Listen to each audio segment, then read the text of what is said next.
Hello aspirants, कैसे हैं आप लोग। उम्मीद करता हूं कि आप सब हमेशा की तरह अच्छे होंगे, घर पर होंगे और स्वस्थ होंगे। मैं अतुल तिवारी आप सबका अर्थ सिविल सर्विसेज ऑनलाइन क्लासेस में स्वागत करता हूं। दोस्तों, यहां हम एथिक्स पढ़ रहे हैं। एथिक्स में हम किसको पढ़ रहे हैं? विचारकों को पढ़ रहे हैं, जो हमारे विचारक हैं, फिलासफर हैं, थिंकर्स हैं, इनके बारे में पढ़ रहे हैं। यह हमारे दूसरे विचारक हैं। इसके पहले हमने आचार्य शंकराचार्य के बारे में पढ़ लिया है। वो पूरी सीरीज कंप्लीट हो चुकी है। अगर अभी तक आप सब लोगों ने नहीं देखा है तो आप लोग चैनल पर विज़िट करिए और उस पूरे लेक्चर को कंप्लीट देखिए। निश्चित ही ये आपके मेंस के लिए बहुत ही लाभदायी सिद्ध होंगे। दोस्तों, आज हम जो दूसरे विचारक के बारे में पढ़ने जा रहे हैं वह हमारे कौन है? सुकरात हैं। दोस्तों, ये वेस्टर्न फिलोसफर हैं, वेस्टर्न थिंकर हैं। इसके पहले हमारे एमपीपीएससी के सिलेबस में प्लेटो और आपके अरस्तु ऐड थे। अब हमारे जो नए वेस्टर्न फिलोसफर ऐड हुए हैं वह कौन है? सुकरात हैं। तो सुकरात के बारे में हम क्या क्या जानेंगे, आइए जान लेते हैं। हम इनके जीवन परिचय के बारे में पढ़ेंगे, साथ ही इनकी दार्शनिक समस्या क्या थी उस टाइम पे उसे जानेंगे। इनकी दार्शनिक पद्धति एक विशेष प्रकार की थी, उसे जानेंगे। साथ ही इनकी ज्ञान मीमांसा और नीति मीमांसा के बारे में जानेंगे। और इसके अलावा हम जानेंगे कि इनके विचारों का क्या महत्व है और वर्तमान समय में इसकी क्या प्रासंगिकता है। तो आइए दोस्तों, देखते हैं इनका जीवन परिचय। दोस्तों, जीवन परिचय में सुकरात के बारे में जानते हैं तो सबसे पहले हम क्या लिखेंगे? ये 2 मार्क्स के क्वेश्चन में सीधे सुकरात दे के आ सकता है, तो आपको 2 से 3 लाइन में अपनी बात ख़त्म करनी है, क्योंकि 10 शब्द ही हैं आपके पास। तो आप सबसे पहले लिख सकते हो कि ये यूनान के महान दार्शनिक थे। इन्हें क्या कहा जाता है? पश्चिमी दर्शन का जनक माना जाता है, फादर ऑफ वेस्टर्न फिलॉसफी। ये पश्चिमी विचारक के क्या थे? जनक थे। इनका जन्म 469 बीसी में हुआ था। और कहाँ हुआ था? एथेंस में हुआ था, जो यूनान की राजधानी थी। बहुत महत्वपूर्ण शहर था ये। प्राचीन काल से ही इसका सांस्कृतिक महत्व रहा है। इनके पिता का नाम क्या था? सोफ्रोनिकस था। और माता का नाम फेनेस्टे था। ये इतना इम्पॉर्टेंट नहीं है, केवल आप जान लीजिए। इनके जो शिष्य हैं वो इम्पॉर्टेंट हैं। प्लेटो हैं और कौन है? जेनोफेन। और प्लेटो का शिष्य जो है वह कौन था? अरस्तु था। इसे आप कैसे याद करेंगे? इसे आप एक ट्रिक के द्वारा याद कर लीजिए। इस्पा एस फॉर हो जाएगा आपका सुकरात, प्लेटो और अरस्तु। ये क्रमशः शिष्य और गुरु थे। यानी सुकरात गुरु थे प्लेटो के और प्लेटो के गुरु कौन थे? अरस्तु थे। तो इनके जो हमारे सुकरात हैं, इनके 2 महत्वपूर्ण शिष्य थे, प्लेटो और जेनोफेन। ये आप याद रखिएगा। इसके अलावा अरस्तु का एक प्रसिद्ध ज्ञान है, क्योंकि इन्होंने ज्ञान मीमांसा ज्ञान के बारे में बहुत सारी बातें कही हैं। तो उसी के परिप्रेक्ष्य में इनका जो एक महत्वपूर्ण कथन है वह क्या है कि ये कहते हैं कि मैं केवल एक ही बात जानता हूँ, और वह यह है कि मैं कुछ नहीं जानता हूँ। मैं एक ही बात जानता हूँ कि मैं कुछ नहीं जानता हूँ। यानी ये अपनी अज्ञानता को प्रकट करते हैं, इतना ज्ञान होने के बाद भी। तो यह इनका एक प्रसिद्ध कथन है जिसे आप उपयोग कर सकते हैं। अब जो अरस्तु हैं ये कुछ अपने गौतम बुद्ध की तरह थे, या कह सकते हो कबीर की तरह थे। कैसे गौतम बुद्ध की तरह थे? जैसे गौतम बुद्ध के जो उपदेश थे, विचार थे, वह उनके किसी पुस्तक द्वारा नहीं लिखा गया था। उन्होंने सीधे क्या की थी? सभाएं की थी, और सभाओं में जो लोग इकट्ठा होते थे वहाँ पर अपने विचारों को, अपने बातों को रखते थे। सेम इसी तरह जो हमारे सुकरात हैं, इन्होंने भी अपने जो उस टाइम के यूनान के युवा वर्ग थे उनको यह अपने विचार दिया करते थे, दार्शनिक विचार और जो शिक्षाएं थी वह इन्हें मौखिक देते थे। तो इनके विचारों का संकलन किसने किया? इनके शिष्य जेनोफेन और प्लेटो ने किया था। अब प्लेटो जो हैं तो ये प्रसिद्ध हैं अपने विचारों को लेकर के, अपने दर्शन को लेकर के। तो इनकी एक पुस्तक है एपोलॉजी। तो उस एपोलॉजी में ये क्या किए हैं? अरस्तु के विचारों को, किसके विचारों को? सोक्रेट्स के विचारों को। अरस्तु यहाँ पर गलती से लिख गया है। इन्होंने सुकरात के विचारों को अपनी पुस्तक एपोलॉजी में संकलित किया है। इसे आप याद रखिएगा। इन्होंने क्या किया, जो सुकरात हैं आपके, इन्होंने एथेंस के नागरिकों को निःशुल्क नैतिक शिक्षा देने का प्रयास किया। जबकि यह शिक्षा पहले कैसे थी, पेड थी, यानी कि कुछ पैसे लेकर शिक्षाएं दी जाती थी सोफिस्टों के द्वारा, लेकिन ये इन्होंने क्या किया, निःशुल्क शिक्षा देने का प्रयास किया। इनके विचारों का सर्वाधिक प्रभाव किस पर पड़ता है, युवा वर्ग पर पड़ता है। जो युवा वर्ग होते हैं उनको यह शिक्षित करने का अधिक प्रयास किए। अब जो उस टाइम के एक और जो विचारक थे, इनके पहले के पूर्व काल में जो दर्शन पद्धति थे वो कौन कौन थे, सोफिस्ट थे। तो सोफिस्ट द्वारा क्या किया जाता था, धन और पैसा लेकर शिक्षा दिया जाता था। तो उनके विरुद्ध इन्होंने क्या कार्य किया, निःशुल्क शिक्षा देने का प्रयास किया। यहाँ पर दोस्तों गलती से अरस्तु लिख गया है, कई जगह ऐसे मिसप्रिंट हो सकते हैं। तो ये सुकरात हैं। तो सुकरात में एक और क्या था इनका, कि इन्होंने उस टाइम में बहुदेववाद का खंडन किया और एक ईश्वर पर क्या किया, विश्वास व्यक्त किया। तो जब आप इनके दर्शन और विचार के बारे में लिखेंगे तो इन पॉइंट्स को भी आप लिखेंगे। इन्होंने युवा वर्ग को क्या किया, शिक्षित किया, और कैसा, निःशुल्क नैतिक शिक्षा देने का प्रयास किया। और साथ ही इन्होंने बहुदेववाद का खंडन किया। जैसे अपने यहाँ बहुदेववाद का प्रचलन था, उसी तरह से यूनान में भी बहुदेववाद का प्रचलन था। एपोलॉजी वगैरह, ओलिपस जैसे वहाँ भी देव हैं, अग्निदेव हैं, जिनके द्वारा उत्पत्ति, ये सारी चीज़ें वहाँ क्या है, वहाँ के दर्शन में वर्णित है। तो उन्होंने उस टाइम में बहुदेववाद का खंडन किया और एक ईश्वर में अपने विश्वास को इन्होंने व्यक्त किया।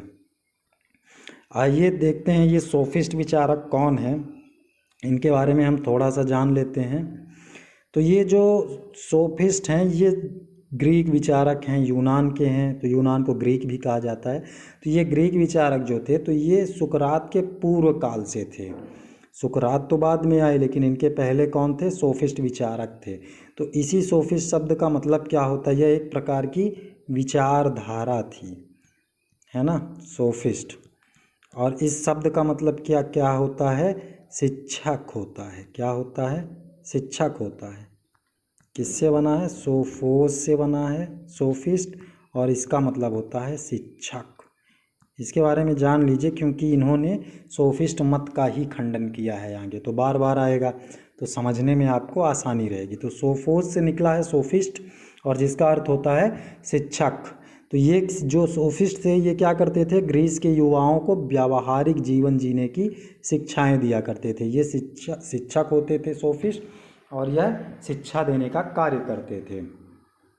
इनकी भी कोई स्वतंत्र पुस्तक नहीं है, लेकिन प्लेटो से क्या मिलती है, इनके बारे में भी जानकारी मिलती है।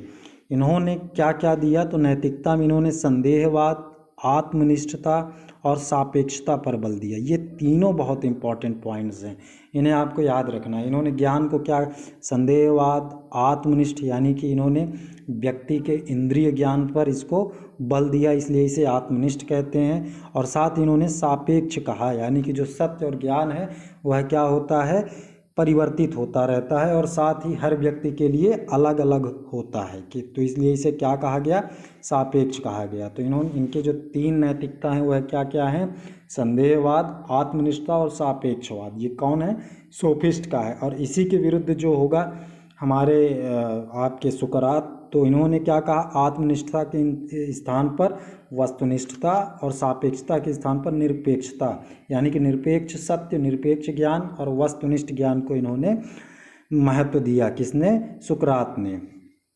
अब आइए देख लीजिए कि सोफिस्ट जो विचारक हैं, कुछ प्रमुख सोफिस्ट विचारक हैं, वो कौन कौन से हैं। तो इनमें जो सबसे महत्वपूर्ण है वो हैं आपके प्रोटेगोरस।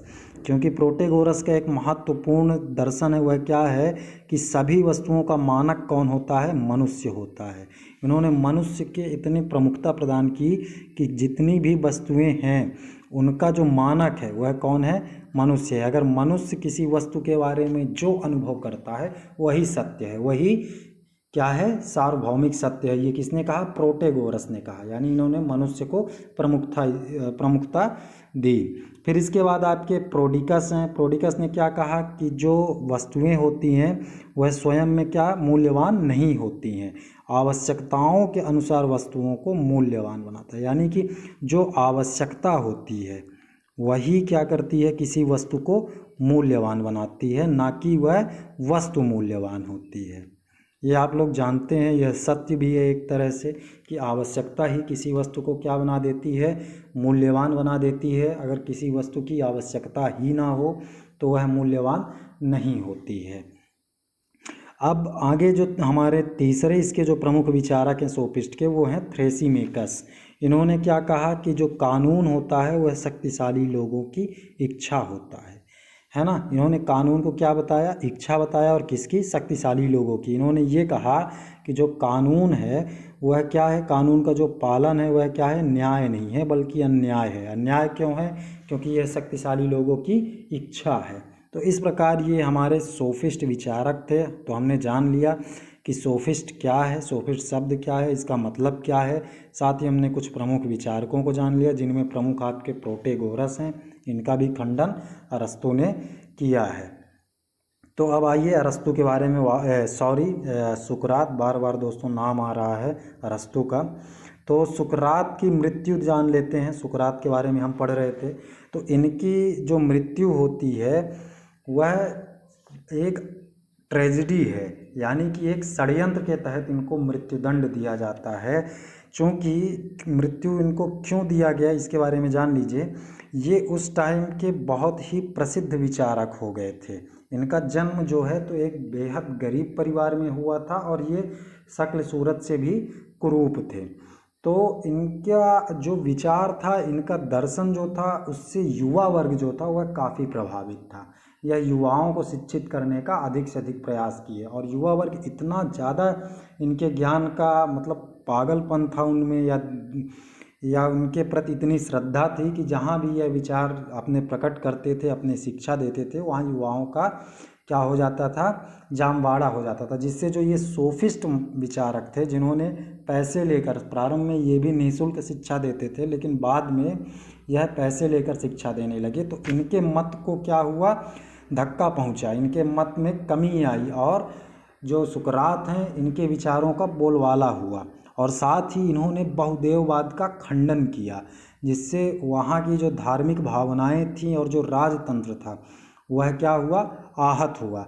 इस वजह से इन पर देशद्रोह का आरोप लगाया गया दोस्तों। किसका आरोप लगाया गया, देशद्रोह का। और देशद्रोह का आरोप लगा करके इन्हें मृत्युदंड की सजा दी गई। अब मृत्युदंड में डायरेक्ट इनको फांसी नहीं दी जा सकती थी, इसलिए इन्हें क्या किया गया, इनको जहर देकर मारा गया, जहर का प्याला दे करके।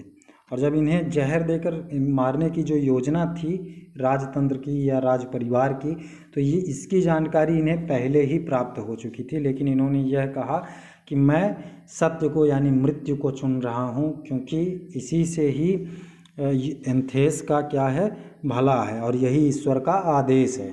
तो इस प्रकार इनकी मृत्यु हुई, जो कि एक षड्यंत्र का हिस्सा था। अब आइए जानते हैं सुकरात की दार्शनिक समस्या। इनकी दार्शनिक समस्याएं क्या थीं। तो दार्शनिक समस्या कब होगी, जब इसके पहले किसी दर्शन का प्रचलन हो, और उस दर्शन का जब आप खंडन कर रहे हो, तभी तो समस्या उत्पन्न होगी कि कैसे उस मत को खंडित किया जाए। तो सुकरात द्वारा क्या किया गया था कि तत्कालीन समय में यूनान में जो प्रचलित मत था, कौन सा था, सोफिस्ट था, इसको चुनौती पेश करके अपना मत दिया गया। यानी इन्होंने सोफिस्टों को चुनौती दी और उसके स्थान पर अपना मत दिया। ये सोफिस्ट मत के प्रबल समर्थक थे, वह कौन थे, प्रोटेगोरस थे। प्रोटेगोरस के बारे में हमने जाना, इनका जो एक प्रमुख विचार था कि मनुष्य ही सभी वस्तुओं का क्या होता है, मानक होता है। तो सत्य एवं ज्ञान के संबंध में इन्होंने किसके सत्य और ज्ञान के संबंध में सोफिस्ट और अरस्तु के विचार क्या थे, भिन्न भिन्न थे। यही इनकी समस्या थी। पहले इन्होंने सोफिस्ट के जो सत्य और ज्ञान के संबंध में विचार थे उसका इन्होंने क्या किया, आगे चल के खंडन किया। तो जान लेते हैं कि सोफिस्ट मत क्या कहता है। सोफिस्ट मत क्या कहता है कि जो हमारा इंद्रिय ज्ञान होता है वही क्या होता है, ज्ञान का अंतिम स्रोत होता है। यानी कि जो इंद्रिय हैं हमारी, कौन कौन सी, कर्मेंद्रिय और ज्ञानेंद्रिय, यानी कि अनुभव, यही क्या है, ज्ञान का अंतिम स्रोत है, यह सोफिस्ट कहते हैं। इसके अलावा इन्होंने यह कहा कि जो सत्य और असत्य है इसमें कोई भेद नहीं होता है, इसमें कोई अंतर नहीं होता है। ऐसा इन्होंने क्यों कहा? क्योंकि इन्होंने देश काल और समय परिस्थिति के अनुसार सत्य को परिवर्तनशील माना। इन्होंने सापेक्षता का सिद्धांत दिया सोफिस्टों ने। इसलिए इन्होंने कहा कि कोई अगर वस्तु या कोई मत है वह एक समय के लिए सत्य होती है तो दूसरे समय के लिए असत्य हो जाएगी, और वही असत्य जो दूसरे समय के लिए है किसी अगले समय के लिए सत्य हो जाएगी। इसलिए इन्होंने क्या कहा कि इनमें कोई भेद नहीं है। साथ ही इन्होंने क्या कहा कि सत्य जो है तो परिवर्तनशील है, सापेक्ष है तो परिवर्तन होगा। और साथ ही इन्होंने यह कहा कि मनुष्य सभी वस्तुओं का क्या है? मापदंड है।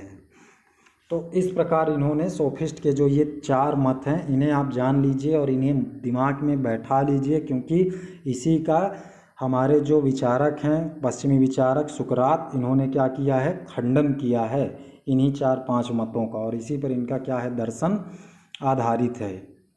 अब सोफिस्ट के बारे में हमने जान लिया था, फिर भी अगर आपको और जानना है तो जान लीजिए। इनके बारे में आप सीधे लिखेंगे पेशेवर शिक्षक और बुद्धिजीवी थे। ये धार्मिक विश्वासों और परंपराओं के बारे में क्या थे? धर्मनिरपेक्ष थे।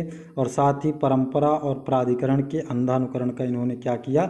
विरोध किया। यानी प्रारंभ में इनका मत अच्छा था, लेकिन जैसे जैसे समय परिवर्तित हुआ यह इनके मतों पर क्या आने लगा? परिवर्तन आने लगा। तो इस संबंध में हमारे जो सुकरात हैं लगता है हर जगह हमने अरस्तु कर दिया है। तो जो हमारे सुकरात हैं इन्होंने सोफिस्ट मत का क्या कैसे खंडन किया वह जान लेते हैं। तो इन्होंने ज्ञान का जो अंतिम स्रोत है उसको इंद्रिय ना मान करके क्या माना? बुद्धि माना। इन्होंने कहा कि जो ज्ञान का अंतिम स्रोत है वह बुद्धि है, ना कि इंद्रिय है, क्योंकि जो इंद्रिय होती है उसके द्वारा भ्रम जनित संशय ज्ञान हम क्या होता है? उत्पन्न होता है, भ्रम होता है। तो जैसे इन्होंने उदाहरण दिया कि तारों का टिमटिमाना, और मृगमरीचिका का उदाहरण दिया। आप लोग देखते हैं कि गर्मी का समय होता है जब, तो सड़कों पर जब धूप पड़ती है तो वह कैसा दूर से दिखलाई देता है? हमें पानी की तरह, जल की तरह दिखलाई देता है, पर वास्तव में ऐसा कुछ होता नहीं है। तो ये हम कैसे जानते हैं? ये हम अपने इंद्रियों के द्वारा जानते हैं, यानी आँख से ही तो हम देखते हैं, और यह हमारे साथ क्या होता है? भ्रम होता है, जबकि वास्तव में यह है नहीं। वास्तव में यह क्या है? पूर्ण आंतरिक परावर्तन है। उसी तरह जो हमारा परावर्तन का ही एक अगला सिद्धांत है तारों का टिमटिमाना, जबकि तारे टिमटिमाते नहीं हैं, ये धूल कणों के कारण क्या होते हैं? टिमटिमाते हुए दिखलाई देते हैं। तो यह क्या है? इंद्रिय अनुभव है। इसके द्वारा क्या होता है? भ्रम होता है, जबकि बुद्धि के द्वारा इस भ्रम का क्या होता है? नाश होता है। आचार्य शंकराचार्य ने भी कहा है, उन्होंने ज्ञान को कहा था, और ज्ञान और बुद्धि लगभग सेम है। तो इन्होंने ज्ञान का अंतिम स्रोत क्या माना? बुद्धि माना। इसमें इन्होंने एक चीज़ और यह कही कि जो इंद्रिय अनुभव है वह क्या है? पशु भी करते हैं, यानी पशु और मनुष्य दोनों में भी इंद्रिय का अनुभव होता है, लेकिन जो पशु होते हैं उनमें उचित और अनुचित का भेद करने की क्षमता नहीं होती है, भले वह इंद्रियों का अनुभव करते हैं। इस दृष्टि से तो मनुष्य और पशुता एक हो गई, लेकिन उनमें उचित और अनुचित भेद करने की क्षमता नहीं पाई जाती, जबकि मानव में विवेक होता है, और इस विवेक के द्वारा वह उचित और अनुचित के बारे में क्या कर सकता है? भेद कर सकता है कि क्या सही है और क्या गलत है। इसे ही इन्होंने सद्गुण माना है, ज्ञान, विवेक, बुद्धि। तो सही गलत के बारे में जो हम भेद कर पाते हैं वह किसके कारण कर पाते हैं? विवेक के कारण कर पाते हैं। और यह गुण किस में पाया जाता है? केवल मनुष्य में पाया जाता है, क्योंकि इंद्रिय अनुभव तो हमारे जो पशु हैं वह भी करते हैं, वह भी चीज़ों को देखते हैं, उनमें भी भावनाएं हो सकती हैं, कष्ट होता है, लेकिन वह क्या है? वह अंतिम ज्ञान का स्रोत नहीं है। अंतिम ज्ञान का स्रोत क्या है? बुद्धि है। किसके द्वारा कहा गया? सुकरात के द्वारा कहा गया।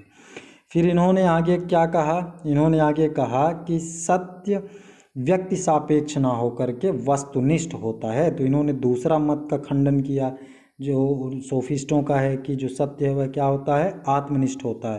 तो इन्होंने क्या कहा कि यह व्यक्ति सापेक्ष नहीं है बल्कि वस्तुनिष्ठ है। वस्तुनिष्ठ का अर्थ यह हुआ कि जो तार्किक रूप से सत्य हो और हर परिस्थिति में क्या हो? सार्वभौमिक हो, और उसमें उचित ज्ञान का क्या हो? पर्याप्त अंश हो। वही हमारा क्या कहलाता है? वस्तुनिष्ठता कहलाता है। यानी हर व्यक्ति के लिए वह क्या हो? सत्य हो। आगे इन्होंने यह कहा कि जो सत्य होता है वह सामान्य होता है और अपरिवर्तनशील होता है। यानी कि सत्य जो है तो उसमें विशेषता नहीं पाई जाती है, वह सामान्य होता है।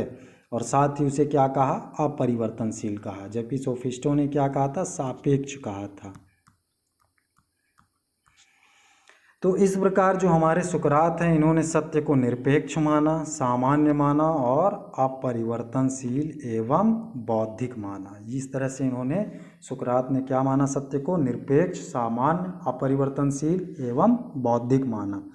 और इसी जो इनका यही जो दृष्टिकोण है या पद्धति है, इसको हम क्या कहते हैं, सुकरातीय पद्धति कहते हैं या सुकरात की धात्री प्रणाली कहते हैं। आगे हम जानेंगे सुकराती पद्धति और धात्री प्रणाली क्या है। तो आइए जानते हैं। अब जो सुकरात की दार्शनिक पद्धति है उसके बारे में हम जानेंगे कि सुकरात के कौन कौन से दार्शनिक पद्धति हैं और फिर इनको एक एक करके अच्छे से जानेंगे। तो आइए, ये 6 इनके हैं और इनको आपको याद ही कर लेना है, क्योंकि आप सब जानते हैं कि जो अब हमारा क्वेश्चन है वह यूनिट वाइज आएगा और हर यूनिट से क्वेश्चन फिक्स हैं कि वो क्वेश्चन कितने मार्क्स के आ रहे हैं, 40 मार्क्स के आ रहे हैं आपके इथिक्स में। 5 यूनिट है यानी कि 200 मार्क्स के आपके क्वेश्चन आ रहे हैं। तो इन 40 मार्क्स में से आपके हर यूनिट से कितने कितने 2 मार्क्स के 5 क्वेश्चन और 5 मार्क्स के 2 क्वेश्चन प्लस 20 मार्क्स के 1 क्वेश्चन। तो ये हो सकता है कि आपके 20 मार्क्स में सुकरात की दार्शनिक पद्धति की विवेचना कीजिए या व्याख्या कीजिए, ऐसा क्वेश्चन आ सकता है। तो इसलिए आपको यह याद ही करना होगा। तो इनकी ये जो 6 इनकी दार्शनिक पद्धति है उसके बारे में हम जान लेते हैं कि वह क्या क्या है। तो सबसे पहले इन्होंने बतलाया संदेहात्मक यानी कि स्केप्टिकल मेथड। दूसरा इन्होंने बताया विवादात्मक पद्धति यानी कि कन्वर्सनल। और तीसरा इन्होंने बताया प्रत्यात्मक यानी कि कंसेप्चुअल। इसके अलावा इन्होंने जो बताया चौथा वह अनुभवात्मक एवं आगमनात्मक यानी कि इंडक्टिव मेथड। और पांचवा इन्होंने बताया निगमनात्मक यानी कि डिडक्टिव मेथड। और छठवां जो इनका दार्शनिक पद्धति है वह प्राकल्पना है। और इस प्राकल्पना को क्या कहते हैं इंग्लिश में, हाइपोथेसिस। तो आप हिंदी के साथ साथ ये जो इंग्लिश वर्ड हैं इनको भी याद रखिएगा। कभी कभी किसी में मदद करते हैं जब हमको हिंदी समझ में नहीं आती, या जब कभी कभी हमको कभी कभी हमारे क्वेश्चन पेपर में सीधे इंग्लिश ही दे देता है कि आपके जो सुकरात हैं इनका कंसेप्चुअल मेथड क्या है ना। तो इस बारे में भी आप जानते रहिए। तो आइए एक एक करके हम देख लेते हैं कि इनके जो दार्शनिक पद्धति हैं वह क्या हैं और इनके बारे में इन्होंने क्या कहा है। तो सबसे पहले हम जान लेते हैं संदेहात्मक पद्धति के बारे में, इन्होंने क्या कहा है। तो सुकरात ने जो संदेहात्मक पद्धति में यह बतलाया कि सबसे पहले इन्होंने क्या कहा कि जो कोई भी समस्या है उसके प्रति इन्होंने क्या किया, अज्ञानता को प्रकट किया। यानी कि संदेहात्मक पद्धति में इन्होंने क्या किया कि कोई भी जो समस्या है उसके प्रति क्या करना है, अज्ञानता को प्रकट करना है। अज्ञानता को प्रकट करना क्या कहलाता है, विडंबना कहलाता है। सुकरात क्या कहते हैं, इसे विडंबना कहते हैं। और इसके द्वारा क्या होता है कि ये जो संदेहात्मक पद्धति है यह सुकरात के दर्शन का प्रारंभ है। इसमें यह क्या करते हैं, समस्या के प्रति अज्ञानता प्रकट करते हैं और इस अज्ञानता के प्रकट करने को क्या कहते हैं, विडंबना कहते हैं। और यही सुकरात के दर्शन का प्रारंभ है जिसमें संदेह को क्या किया जाता है, व्यक्त किया जाता है। और यह क्या होता है, संदेह निर्णयात्मक स्थिति तक ले जाने का माध्यम होता है। यानी संदेह प्रकट करते करते हम क्या करते हैं, वास्तविक ज्ञान तक पहुंचते हैं। यह किसने कहा, सुकरात ने कहा। तो यह इनकी फर्स्ट मेथड थी, कौन थी, संदेहात्मक पद्धति। जो दूसरी इनकी पद्धति है वह क्या है, विवादात्मक पद्धति है, कंसेप्चुअल मेथड है। इसमें इन्होंने क्या कहा, क्या किया कि जो प्रश्न करता है, तो जब वह कोई प्रश्न करता है, प्रश्नकर्ता के द्वारा जब कोई प्रश्न किया जाता है तो ये जो सुकरात हैं वह प्रश्नकर्ता से ही प्रश्न के उत्तर को हल खोजने को कहते हैं। कि अगर किसी प्रश्नकर्ता ने कोई प्रश्न किया तो यह उसके काउंटर में उससे प्रश्न करते हैं, जिससे वह प्रश्नकर्ता क्या करता है, उस प्रश्न का स्वयं ही उत्तर ढूंढने का प्रयास करता है। और यह क्या करते हैं, जब वह उत्तर देता है तो उसकी आलोचना करते हैं, पुनः जब वह उत्तर देता है तो फिर उसकी आलोचना करते हैं। इस प्रकार यह प्रश्न के उत्तर का क्या करते हैं, आलोचना करते हैं। और इस तरह आलोचना तब तक की जाती है जब तक कि वस्तुनिष्ठ ज्ञान तक पहुंच नहीं हो जाती है। तो यह इनकी विवादात्मक पद्धति है। इसमें प्रश्न और उत्तर करके आगे की ओर बढ़ा जाता है और वास्तविक ज्ञान के बारे में जाना जाता है। इसके बारे में और क्या है देख लेते हैं। तो यह जो इनकी विवादात्मक पद्धति है, यह क्या कहलाती है, धात्री पद्धति कहलाती है। क्या पद्धति कहलाती है, धात्री पद्धति कहलाती है। धात्री पद्धति क्यों कहा, क्योंकि अब हम हिंदी वर्ड जानते हैं कि जो गर्भवती महिला होती है इसका प्रसव कौन करवाता है, दाई करवाती है, जिसे धात्री भी कहते हैं। तो उसका कार्य क्या होता है कि जो गर्भवती महिला होती है उसके बच्चे को क्या करना, जन्म देने में मदद करना, ना कि स्वयं जन्म देना। तो इसके द्वारा क्या हो रहा है विवादात्मक पद्धति में, कि जो प्रश्न करता है वही उत्तर ढूंढ रहा है, लेकिन जो विचारक है वह क्या कर रहा है, उसको उत्तर खोजने में मदद कर रहा है। जिस प्रकार धात्री क्या करती है, गर्भवती महिला के बच्चे को होने में मदद करती है। तो इसलिए इसे क्या कहा गया है, बौद्धिक प्रसाविका कहा गया है। क्या कहा गया है, बौद्धिक प्रसाविका। ये प्रसाविका प्रसव से जुड़ा हुआ है, यानी कि इसमें बुद्धि का प्रयोग करके क्या किया जाता है, ज्ञान को उत्पन्न किया जाता है प्रश्न के द्वारा, ना कि जो ज्ञानी है वह ज्ञान दे रहा है, बल्कि प्रश्नकर्ता से ही ज्ञान को खोजने के लिए क्या किया जा रहा है, मदद की जा रही है। कैसे मदद की जा रही है, आलोचनाओं के द्वारा। ठीक है दोस्तों, तो ये दो हम इनकी मेथड हो गई, विवादात्मक पद्धति और संदेहात्मक पद्धति। अगली जो इनका मेथड है वह क्या है, उसके बारे में आइए जानते हैं। तो इनका जो तीसरा दार्शनिक पद्धति है वह क्या है, प्रत्ययात्मक या परिभाषात्मक, यानी कि कॉन्सेप्चुअल। और इसके पहले कौन सा था, कन्वर्सेशनल था। तो कन्वर्सेशनल के बाद हमारा आ गया कौन सा, कॉन्सेप्चुअल, यानी कि कॉन्सेप्ट के बारे में बात की है इन्होंने। तो सुकरात ने क्या कहा कि जो ज्ञान है वह किससे मिलता है हमें, प्रत्यय और परिभाषा।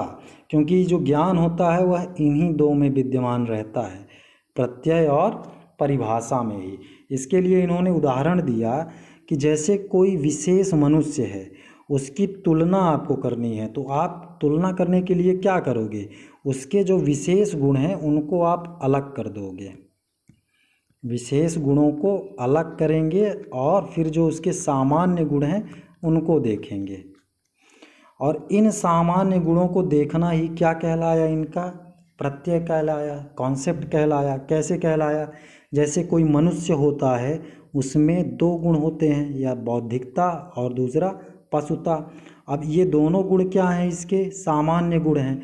लेकिन अगर इसके विशेष गुणों की बात करें, किसी मनुष्य के विशेष गुणों की बात करेंगे आप, तो उसमें कई सारी चीज़ें हो सकती हैं। कोई मनुष्य लंबा है, बौना है, रंग के आधार पर आप कर सकते हैं श्वेत, श्याम, काला, साथ में जाति, धर्म, भाषा, कई तरह से आप उसके विशेष गुणों को देख सकते हैं। लेकिन अगर वास्तव में केवल मनुष्य का आप सूक्ष्मता से देखें तो उसमें दो ही सामान्य गुण हैं, एक बौद्धिकता है और दूसरा क्या है, पशुता है। तो इस प्रकार मनुष्य की क्या परिभाषा बन जाएगी कि मनुष्य एक कैसा प्राणी है, बौद्धिक प्राणी है। यह इसकी एक सामान्य परिभाषा बन जाएगी।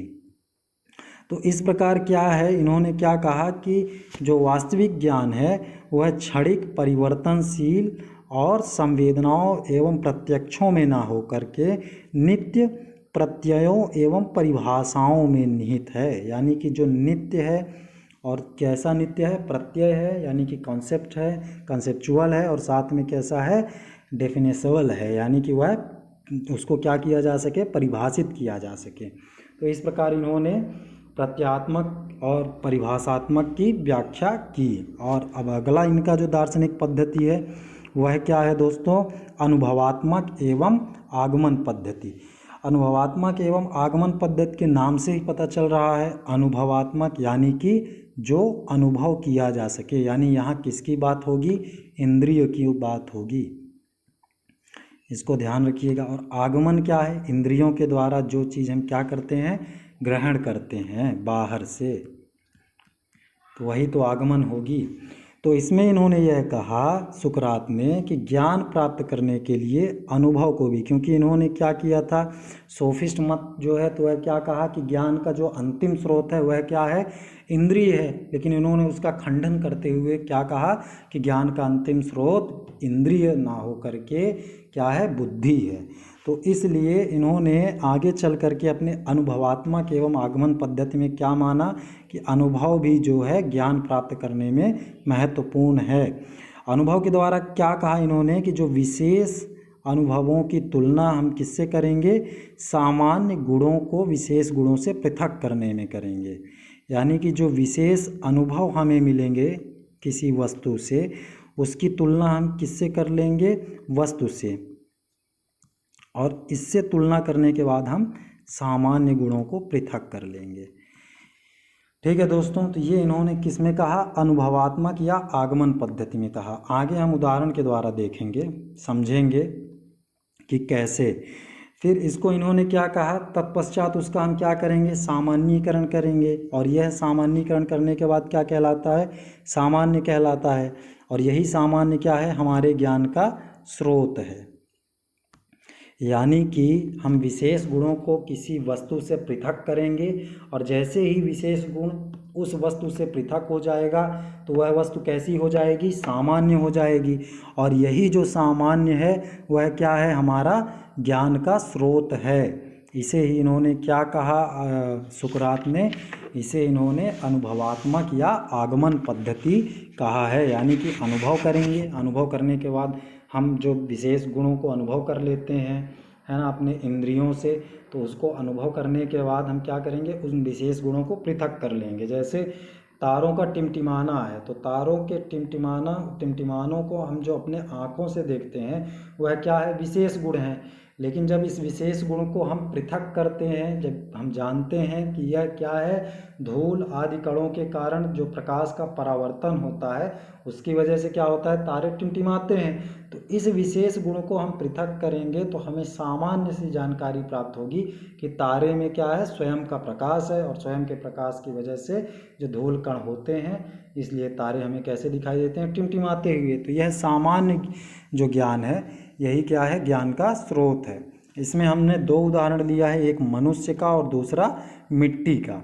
तो मनुष्य में क्या होता है? विशेष गुण अभी मैंने बताया, लंबाई, रंग, जाति, भार, भाषा। सभी मनुष्यों में भाषाओं में विविधता पाई जाती है, जातिगत विविधता होती है, रंग में विविधता होती है, लंबाई में, कद में विविधता होती है।